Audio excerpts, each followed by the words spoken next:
ဟုတ်ကဲ့အားလုံးပဲမင်္ဂလာပါအခုကတဲ့တရုတ်ပြည်ထဲရောက်နေရမို့လို့တဲ့ဗာစင်းများအလွယ်တကူဝယ်သားလို့အဆင်ပြေမလဲဆရာမကြီးတဲ့ဆိုတော့ကြတော့ကျမပြောမယ်ဟိုနော်တရုတ်ပြည်ဘာလုပ်လို့ရနိုင်လဲဆိုတော့ကျမစီလာဖို့မလွယ်ဘူးဆိုလို့ရှိရင် online ကနေအသေးစိတ်တိုင်ပဲဆွေးနွေးလို့ရနော် online ကနေဘာဆေးတောက်လို့ရမလဲဆိုတာထက်ဘာယောဂအဆင့်ပဲပေါ့နော်ကျမတို့ကိုယ့်ယောဂအကြောင်းကိုအချိန်ကြီးတိတိကျကျသိချာသိရဖို့လိုအပ်တယ်ရမ်းတမ်းပြီးတော့လေ နော်တောက်လို့ရှရင်အဆင်မပြေဘူးကွယ်နော်လူနာအတွက်အရေးကြီးတယ်အဲ့တော့အရင်ဆုံးမလုပ်ရမလဲဆိုတော့တရုတ်ပြည်ရဲ့ရောက်နေရဆိုလို့ရှိရင်နော်တရုတ်ပြည်ထဲမှာလည်းဆမတို့Viber တို့နော် web application တို့သုံးလို့ရတယ်နော်ဆမရဲ့လူနာတော်တော်များများဒီပြည်တွင်းရောဖြစ်ပါဘောနော်ပြည်တွင်းဆမတို့မြန်မာနိုင်ငံပြည်တွင်းဘယ် area ဒေသမှာပဲရှိရှိ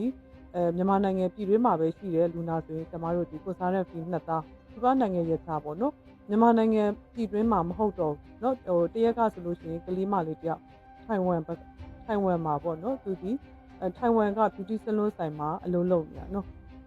ဆိုတော့ကြတော့သူကဇာတိကတော့မြင်းဆန်ကပေါ့เนาะဇာတိကတော့ဆမသမီးကမြင်းဆန်ကတဲ့အခုလောလောဆယ်ထိုင်ဝမ်ဘက်မှာရောက်နေတာဆိုတော့เนาะမြန်မာနိုင်ငံအခုရောက်နေတဲ့ location ပေါ်မှာပြပေါ့เนาะအခု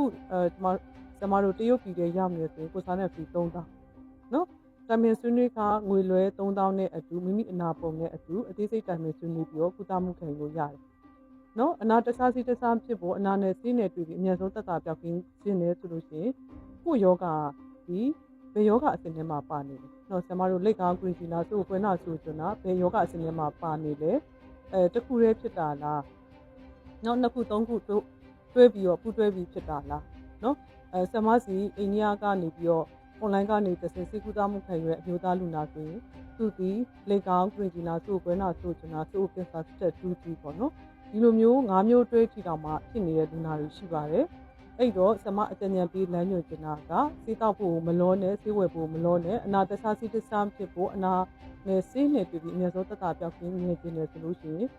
ဆရာမတို့မိမိယောဂအဆင့်ပြီးဘယ်ယောဂ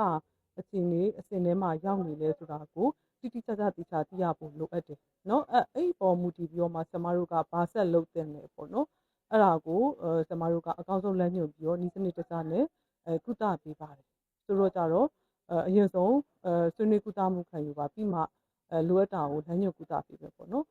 လက်ကောင်းဂရီဂျီနာဆိုခွဲနာဆိုကျွန်တော်ဒီလိုမျိုးဆိုပိုင်းဆိုင်နဲ့ပတ်သက်ပြီးတော့ကျမတို့ကိုပါတော့အိမ်မှာလွယ်လင်းတကူဘာလုပ်လို့ရမလဲပေါ့နော်အရင်ဆုံးလွယ်ကူကူ